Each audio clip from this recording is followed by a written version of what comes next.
How's it going, everyone? Paul with Adaptable Survival. Today's episode, let's talk about the essentials of emergency shelters.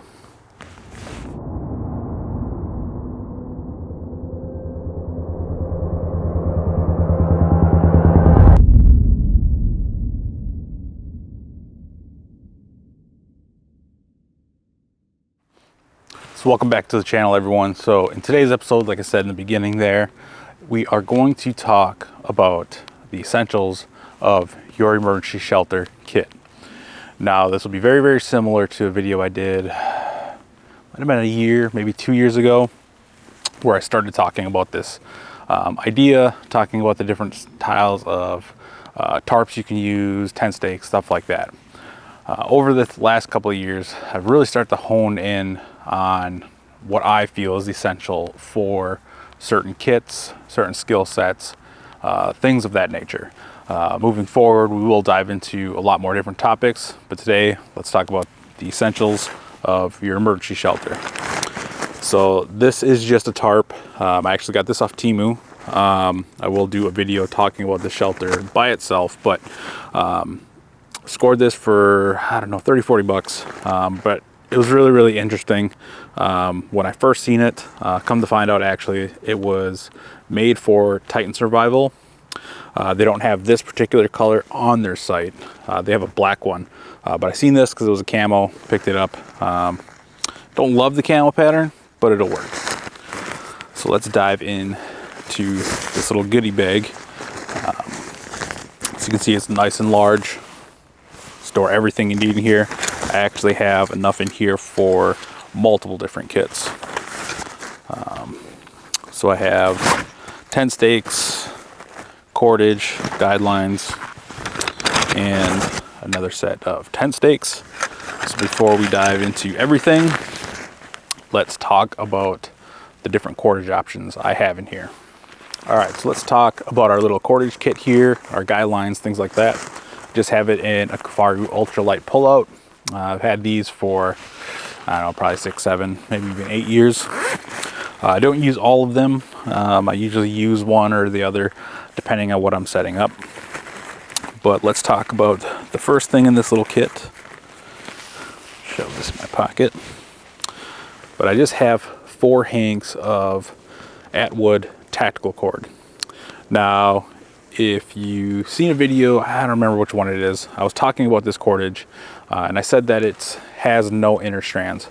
I was mistaken. I was actually thinking of another type of cordage I was using that didn't have inner strands, that's a similar diameter. This one does have 4 strands, so it does have the same sheathing, similar to a 550 paracord. But for my use, I haven't experienced as much stretch with this as I have with paracord. This more than enough for a shelter kit, emergency shelters, guy lines, things like that. Paracord's kind of a little overkill in my opinion, so I use this quite a bit. Doesn't cost a whole lot for 100 feet of it, probably 8-9 bucks. Really, really similar to paracord. The other things that I have in here, so we can see some cordage. I don't even know how much this is, but then on the end of these I have 2 Night Eyes figure 9 carabiners. Now these are nice because if you lack the strength or the dexterity in your hands to tie knots, you can easily clip these into the grommets or tie out points of your tarp and then run your cordage off and then tie it around this little hooked end. It's just another option to have in your kit because it's simply click, click, run it around whatever you're tying off to and secure it off on the end of this carabiner. Now, invariably, I'm going to hear it in the comments, oh, that's a carabiner, it could break. If you're using a carabiner to set up a shelter, there really should be no time that you break one of these. It's going to be very, very rare if you break one of these. Just my opinion on that. And the last thing, I actually dropped one down here, is I have 4 of these Night Eyes cam jams. Now these are really similar to that figure 9 carabiner, but you clip this off and then you actually run a piece of cordage right through this circled part here. Downside with these, long-term use, because this is plastic, it'll break down, could potentially break on you when you need it, or you might actually break it during use. I haven't used these a whole lot, just kind of mess around with them around the house, but we will be using some of these over the coming months when we get out, do some winter camping. But that basically makes up all of the cordage guidelines, stuff that helps me set up the shelter quickly. Now, you can use a rapid ridge line or any variation of a ridge line that you want to. I just wanted to add something a little bit different from showing the same old ridge line. It's just adding more tools into our toolbox, more options that if it seems fit for you, you can add it to your kit. So let's talk about tent stakes. And I've really kind of narrowed down my selection to 3 different types of tent stakes. Firstly are these Atwood, I think they call them the A6 or the A9 Scout tent stake. What I like about these is you have basically a teed off design. So when you get these hammered into the ground, you're getting multiple points of contact. Nice little hook here, as well as a little lanyard hole. So you could attach a lanyard to these. We'll be messing around with these more in the coming months. My trusty old titanium tent stakes. This was just an off-brand from Amazon, just a Chinese brand. I got about 12 of these. The Scout tent stakes, I carry 6 of these just because they're a little bit beefier. And then this last one, I call these Razorback tent stakes. Not sure if there's an actual name, but if you look at the back end here, reminds me of Arkansas Razorbacks, so I just call them Razorback tent stakes. Carry 12 of these just in case I lose one, or if I'm using my war bonnet hammock tarp.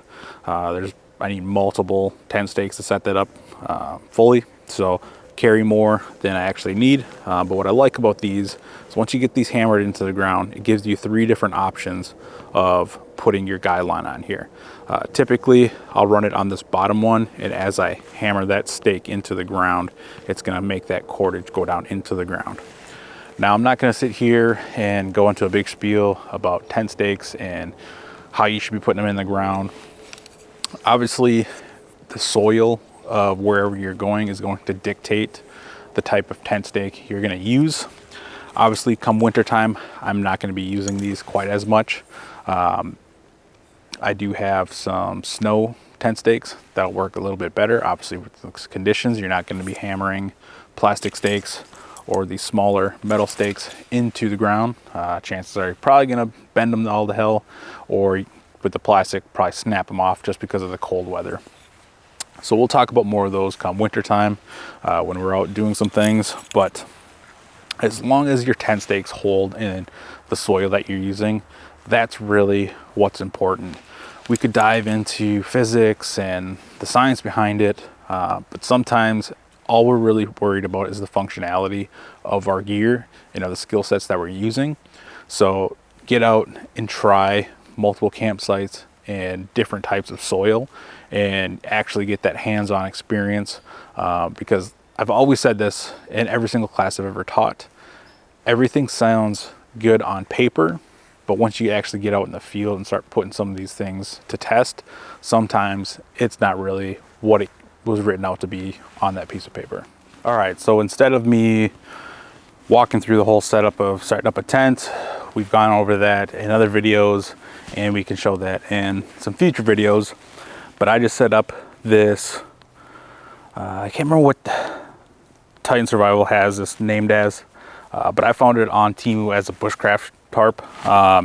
That's what really kind of triggered my interest in it, as well as the construction of this was pretty interesting. But all I did for this setup was I used those Night Eyes Figure 9 to connect to the middle tie out point. Just clipped it in there. I have a bowline bowline, tied on the end of that piece of cordage attached to the carabiner itself. Just tied that into one of the hooks, ran it around, and then tied it off, and then half hitched it. Did that on both ends. Probably took me maybe 5 minutes to set up this shelter at the very most. Setting up these guy out lines, or these, you know, ridge lines, if you want to think of it that way, took me maybe a minute total, and then just kind of getting the tent stakes adjusted properly took a little bit. Had to adjust this up and down. That's the benefit of using these figure 9s versus one continuous ridge line, is it's very, very easy to adjust these up and down. This tarp is an 8x8. That was the other thing that really intrigued me with this tarp, is it's the size that I like to use for an emergency shelter.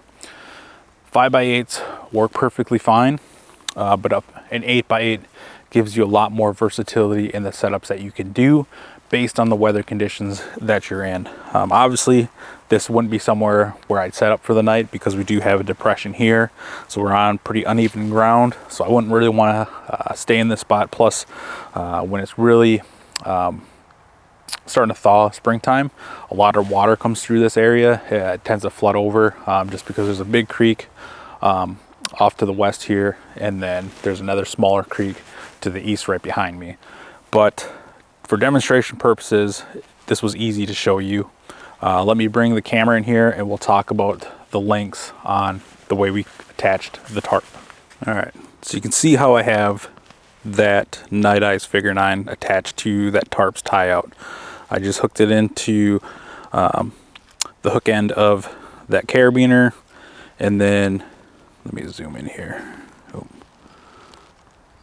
Right on the end there, on that longer hook, is where I attach the bowline end, and then I just wrapped, oh, sorry for that, I just wrapped this right around the tree. Try not to get you guys too much movement here, and then just what I ended up doing is going back over the top of the bowline, come on, and then hooking around and wrapping it on that smaller hook, and then wrapping it right around the two ends that are that lead out to the tree, and then half hitching that. And that allows me to have this shorter end connected here. And then if we look on this other side, I did the same exact thing, but it allowed me to stretch out a little bit farther. So the nice thing with those figure 9 carabiners in that cordage is you can adjust it to whatever length you need and kind of adjust it very, very easily without having to take down your whole ridge line. All right, so I set up the second shelter I brought with me, which is the T60 by Cold Cracker Bushcraft, Dan Wowak. I've had this one for quite a while. Really lives in my packs as an emergency shelter because it is so large. I forget the dimensions off the top of my head, but I'll throw those across the screen.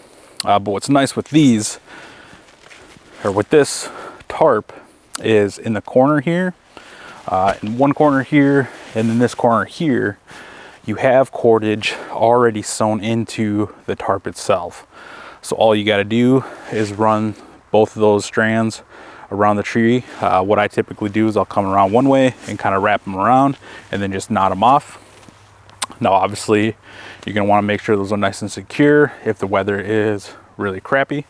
But this shelter, hell, I had this up in less than a minute, maybe 2 minutes at the very most. So if we're needing just a real basic lean-to, plow point, something like that, just to get out of the elements, or to get us a signal panel if we are lost, that someone flying over, search and rescue going, searching for us, you are going to see this panel from a distance away because it is so big. If I want to say it's either 5x8 or 6x8. Regardless, large enough for you and your gear in a pinch. Super light. I don't remember the weight off the top of my head. I will throw a link in the description box if you want to go check this out. I don't get any kind of commission from Dan, Not affiliated with him at all. As much as my affiliation goes with him, as he trained me when I first started out as a survival instructor.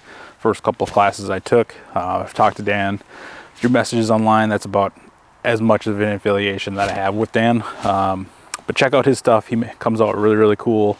Knives, packs, all sorts of sweet gear. But this T60 has always been in my pack since I bought it probably 3 years ago. Don't use it a ton because like the name implies, it's just an emergency shelter for me in case things get really hairy. Oh, I see some rain coming. I can't get out of the woods right now. Let me just throw this up, throw all my stuff under it, especially like my camera gear. I don't want that stuff getting wet. So hunker down under here, wait for the storm to pass, and then get after it. All right, so that is just the current look of my emergency shelter kit. My kits are constantly evolving. I'm constantly trying out different pieces of gear, different techniques, just trying to find as many different options as possible to accomplish some very, very basic tasks. When it comes to survival, once you master the basics, anything beyond that is really just fluff. Emergency shelters come in really, really handy, get you out of the elements as quickly as you can set up the shelter. Obviously, with me filming, doing photography, having some sort of emergency shelter, not to say that my life is in danger, but hey, weather's coming in, I'm not going to go back to my vehicle right now, or I can't get back to my vehicle. Let me throw up a lean-to, A-frame, plow point, whatever I need to, depending on the weather conditions. Hop underneath that and wait out the storm. Comes in really handy. So the other thing you want to take into consideration when you're choosing a tarp is the material it's made out of. I believe this Titan Survival one is made out of a polyester, as I think there's a chipmunk above me. This T60 is made out of a xenon material, super light, very durable, not indestructible, but very, very durable if you're using it for the purposes that you should be. The other thing is Silnai. Now, Silnai is great because it's really, really light. It can be really, really compact. The downside is not as durable, and it does stretch when it gets wet or over time, where polyester, you won't get as much stretch, if any. Can be a little bit more durable if you get the ripstop variant. Generally, a little bit cheaper as well. So do your research when you're choosing your different materials. If you want, I can do a video specifically talking about those materials, because that'll be a lengthy video, as I'm sure in this one is getting a little long in the tooth. So do me a favor in the comment section down below. Let me know what makes up your emergency shelter. I'm always looking forward to see what y'all are using in your kits, what kind of tips you can provide to our community that we're building here. Do me a favor, hit like, share, and subscribe.